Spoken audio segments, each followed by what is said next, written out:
On August 29, 1910, Korea stopped existing as an independent country, not through a war that Korea lost on the battlefield, not through a natural disaster, through a treaty signed under pressure, under threat, with Japanese soldiers already occupying key positions throughout the country. For the next 35 years, Korea would not be Korea. It would be a territory of the Japanese Empire. Its language would be pushed toward extinction in official life. Its people would be pressured to take Japanese names. Its history would be rewritten in Japanese textbooks to make Korea look backward and Japan look like a civilizing force. Its resources, rice, coal, timber, and eventually its very people, would be extracted and sent to serve the Japanese war machine. This is one of the most difficult chapters in Korean history to tell. It involves real suffering, real cruelty, and wounds that are still not fully healed even today, nearly 80 years after the occupation ended. But it is also, in its own way, a story of extraordinary resilience, because through all 35 years of attempted erasure, the Korean people never stopped being Korean. And understanding this occupation is essential to understanding everything that came after, including the division of Korea into North and South that we told you about in an earlier video. This is the story of Korea under Japanese rule. To understand how Korea lost its independence, you need to understand what Korea was before it happened. Korea in the late 1800s was ruled by the Joseon dynasty, a royal line that had governed the Korean peninsula for over 500 years, since 1392. It was one of the longest continuously ruling dynasties in world history. Korea had its own language, its own alphabet called Hangul, its own art, its own philosophy, its own centuries of recorded history and culture. But by the late 19th century, Korea was in a difficult and vulnerable position. It was sometimes called the Hermit Kingdom by Western observers because Korean rulers had deliberately limited contact with foreign powers for generations, trying to avoid the kind of foreign domination that had affected other Asian nations. This isolation could not last forever. Korea sat in an extremely dangerous geographic position, surrounded by three competing powers: China, which had traditionally seen Korea as within its sphere of influence; Russia, which was expanding its territory in the Far East and wanted access to warm water ports; and Japan, which was rapidly modernizing and building its own imperial ambitions. In 1876, Japan forced Korea to sign an unequal treaty, opening Korean ports to Japanese trade on terms heavily favorable to Japan. This was the beginning of a slow process of Japanese influence expanding into Korean affairs. Two major wars fought partly over influence in Korea: the First Sino-Japanese War in 1894-1895 between Japan and China, and the Russo-Japanese War in 1904-1905 between Japan and Russia. Both ended in Japanese victory. Each war removed one more rival power from Korea's doorstep, leaving Japan increasingly dominant. Korea's royal government tried desperately to maintain independence during this period. King Gojong, and later his son as Emperor Sunjong, attempted various reforms and diplomatic strategies to protect Korean sovereignty. Korea even briefly declared itself the Korean Empire in 1897. An attempt to assert full independent status on the international stage. It was not enough. Japan's power in the region had grown too great, and international support for Korean independence was too weak. In 1905, Japan forced Korea to become a protectorate, meaning Korea's foreign affairs were now controlled by Japan, even though the Korean government technically still existed. 5 years later, Japan took the final step. The Japan-Korea Annexation Treaty was signed on August 22, 1910, and formally took effect a week later on August 29th. Calling it a treaty suggests a negotiation between two willing parties. The reality was very different. By 1910, Japanese military and police forces already occupied key positions throughout Korea. Japanese officials effectively controlled major government functions. Korean political dissent had been suppressed for years. the Korean emperor and his officials signed the annexation document under conditions of overwhelming military and political pressure, with Japanese forces prepared to act if there was resistance. Some historians and Korean scholars have long argued that the treaty was fundamentally illegitimate, that it was signed under duress, that proper legal procedures were not followed, and that it should never be considered a valid voluntary agreement between two nations. This view remains an important part of how many Koreans understand this period of history today. With the annexation, Korea ceased to exist as an independent state. It became known as Chosun, the Japanese name for the territory, administered by a Japanese governor-general with near-total authority over Korean affairs. The Korean royal family was stripped of political power, though some members were given titles within the Japanese nobility system, a gesture that many Koreans viewed as a hollow and insulting substitute for genuine sovereignty. What followed was 35 years of occupation, divided by historians into roughly 3 periods, each with different Japanese governing strategies, but all sharing the same fundamental goal: the complete integration of Korea into the Japanese Empire, and eventually the erasure of a separate Korean identity altogether. The first decade of Japanese rule, roughly from 1910 to 1919, is known as the period of military rule, Budan Seiji in Japanese. This period was characterized by direct, harsh, militarized control. Japanese military police, not ordinary civilian police but soldiers with police authority, were stationed throughout Korea, even in small rural villages. They had extraordinarily broad powers, including the authority to punish Koreans for even minor offenses without trial, sometimes through public flogging. Freedom of the press was eliminated. Korean-language newspapers that had existed before annexation were shut down. Freedom of assembly was heavily restricted. Koreans could not gather in groups for political purposes without risking arrest. Land reform policies during this period, presented officially as modernization, resulted in the transfer of enormous amounts of agricultural land from Korean farmers to Japanese ownership or Japanese-controlled companies. Many Korean farmers who had worked the same land for generations lost their ownership rights through complicated new registration systems that favored those with connections to Japanese authorities, or were simply unable to prove ownership under the new bureaucratic requirements. Economic policy during this period was designed explicitly to benefit Japan. Korea's resources, particularly rice, were exported to Japan in large quantities, even during years when Korean farmers themselves faced food shortages. Korean industry was limited in ways that prevented Korea from developing independent economic capacity, while infrastructure like railways and ports were built primarily to extract resources efficiently rather than to benefit ordinary Korean communities. The atmosphere throughout Korea during this first decade was one of fear, surveillance, and suppressed resentment. But that resentment was building, and in 1919 it exploded. On March 1st, 1919, something remarkable happened across Korea.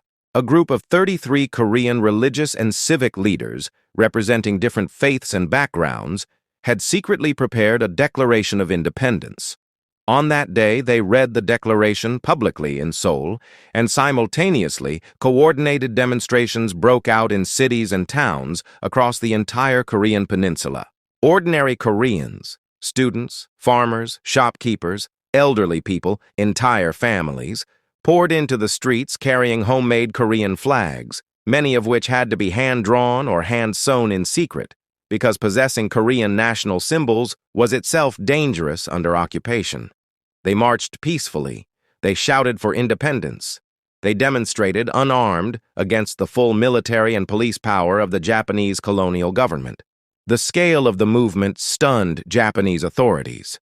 Estimates suggest that over the following weeks, more than 1 million Koreans participated in demonstrations across more than 500 separate gatherings throughout the country.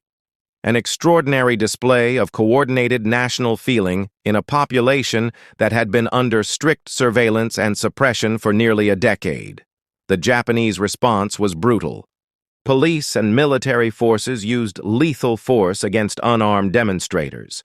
Estimates of Korean deaths during the suppression of the March 1st movement range from several hundred to over 7,000, depending on the source, with tens of thousands more arrested, imprisoned, and in many documented cases, tortured.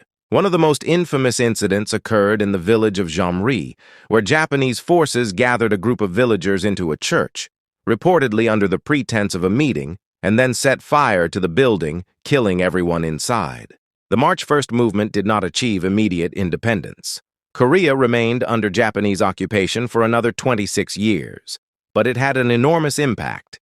It proved, to the Korean people and to the world, that Korean national identity and the desire for independence had not been extinguished by a decade of harsh military rule.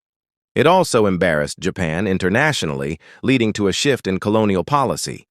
March 1st is remembered in both North and South Korea today as one of the most important days in modern Korean history.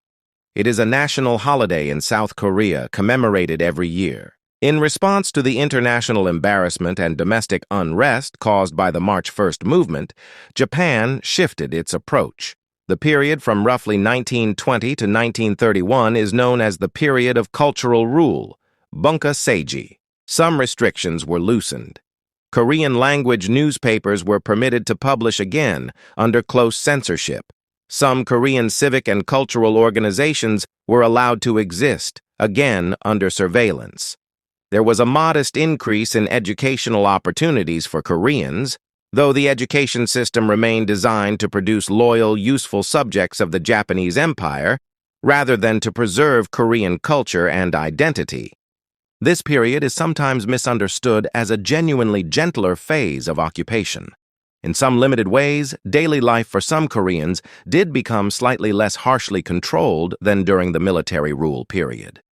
But the fundamental goals of Japanese rule did not change. Censorship remained pervasive. Korean publications could be shut down instantly for content deemed too nationalistic. Political organizing for actual independence remained illegal and dangerous. Economic exploitation of Korean resources and labor continued. Korean intellectuals, writers, and educators used this slightly more open period to quietly preserve and develop Korean culture, language scholarship, and historical study, important work that would matter enormously for Korean identity in the decades that followed. Organizations dedicated to studying and standardizing the Korean language, such as the Korean Language Society, did important work during this period, though they too would eventually face severe persecution. This relatively more open period would not last. As Japan's imperial ambitions expanded through the 1930s, with invasions of Manchuria in 1931 and full-scale war with China in 1937, Japanese colonial policy in Korea shifted again, this time toward the most severe and destructive phase of the entire occupation. From 1931 through 1945, as Japan pursued increasingly aggressive military expansion across Asia, Korea's role in the Japanese Empire shifted dramatically. Korea was no longer just a colony to be administered. It became a critical resource base and staging ground for Japan's war effort. And Japanese policy toward Korean identity itself became far more aggressive. This period is often referred to as the era of Naisen Itai, a Japanese phrase meaning roughly Japan and Korea as one body. The policy's explicit goal was the complete assimilation of Korean people into Japanese identity, the elimination, essentially, of a distinct Korean cultural existence. The Korean language was banned from schools in 1938 and eventually from public life almost entirely. Japanese became the only language of instruction. Children caught speaking Korean in school could be punished. An entire generation of Korean children grew up being educated almost exclusively in Japanese, with Korean history and literature removed from curricula and replaced with Japanese nationalist content. In 1939, Korean people were pressured, through a combination of legal requirements and social and economic penalties for refusal, to adopt Japanese names in a policy known as Soshi Kaimei. While technically not fully compulsory in the strictest legal sense, refusal carried severe practical consequences, including exclusion from schools, government services, and employment. The vast majority of Korean families ultimately complied under this pressure. Shinto shrine worship, a Japanese religious practice tied closely to reverence for the Japanese emperor, was made mandatory for Koreans, including at schools, creating deep conflict for many Koreans, particularly Christians, whose religious beliefs conflicted with the practice. As World War II escalated, Korea's role as a resource extraction zone intensified dramatically. Korean agricultural output, minerals, and industrial production were directed overwhelmingly toward supporting Japan's war effort, often leaving Korean communities with severe shortages. And then came the most painful chapter of all, the mobilization of Korean people themselves. Between 1939 and 1945, hundreds of thousands of Korean men were mobilized, many through systems that amounted to forced conscription, to work in Japanese mines, factories, and construction projects, both within Korea and in Japan itself, as well as in other parts of the expanding Japanese Empire. Conditions for these laborers were frequently brutal. Long hours, minimal food, dangerous working environments, and harsh punishment for those who resisted or attempted to escape were commonly documented. Historical estimates of the total number of Koreans subjected to forced or coerced labor during this period range broadly, with many historians citing figures in the hundreds of thousands to over 1 million when including various forms of labor mobilization across the full period of the war. Korean men were also conscripted into the Japanese military, particularly from 1944 onward, as Japan's military situation deteriorated and manpower needs grew desperate. Perhaps the most painful and internationally significant issue from this period involves what are known as comfort women, a euphemistic term for the system under which large numbers of women, a significant portion of them Korean, were coerced, deceived, or forced into sexual slavery to serve the Japanese military across occupied territories during the war. For decades after the war, this issue remained largely unaddressed publicly due to a combination of the trauma and shame survivors faced and limited international attention. Beginning in the early 1990s, a small number of Korean survivors began to come forward publicly at great personal cost to share their experiences and demand acknowledgement and accountability. Their testimony brought international attention to an issue that had been largely hidden for nearly 50 years. Historians, using both survivor testimony and available documentation, estimate the number of women affected across the various occupied territories during this period was substantial, though exact figures remain a subject of historical research and, at times, contested debate between Japanese and Korean historians and governments. This issue remains a significant and sensitive point of ongoing discussion between Japan and Korea today, more than 75 years after the war ended, and it stands as one of the most difficult legacies of this entire period of history. Throughout all 35 years of occupation, through military rule, through the cultural period, through the harshest years of assimilation policy and war mobilization, Korean resistance never fully stopped. It simply changed its shape, depending on what was possible at any given moment. There was armed resistance. Korean independence fighters, including groups that operated from exile in Manchuria, China, and elsewhere, conducted guerrilla operations against Japanese forces throughout the occupation period. We told you in an earlier video about one such fighter, Kim Il-sung, whose resistance activities in this period became the foundation of his later political career and legend in North Korea. There was diplomatic resistance. A Korean provisional government was established in exile, primarily based in Shanghai and later Chongqing in China, working to represent Korean independence interests internationally throughout the occupation, even without formal recognition from most world governments. There was quiet cultural resistance. Korean scholars worked, often secretly and at great personal risk, to preserve the Korean language, compile dictionaries, and document Korean history. ensuring that even as public use of the language was suppressed, the knowledge and structure of Korean culture survived intact for future generations. Members of the Korean Language Society were arrested, and some died in Japanese custody for this work in the final years of the occupation. And there was the resistance of ordinary daily life. Families who continued to speak Korean privately at home, even when it was banned publicly, who continued to observe Korean traditions and pass them to their children quietly, who simply refused, in the private spaces of their own lives, to stop being who they were. This quiet, persistent, distributed resistance, carried by millions of ordinary people over 35 years, is arguably just as important to Korea's survival as an identity as any single dramatic act of rebellion. On August 15, 1945, Japan surrendered, ending World War II. Korea's 35 years under Japanese occupation came to an end. The celebrations across Korea were immense. After 35 years, an entire generation had been born and grown to adulthood, having never known an independent Korea. The country was finally free from Japanese rule.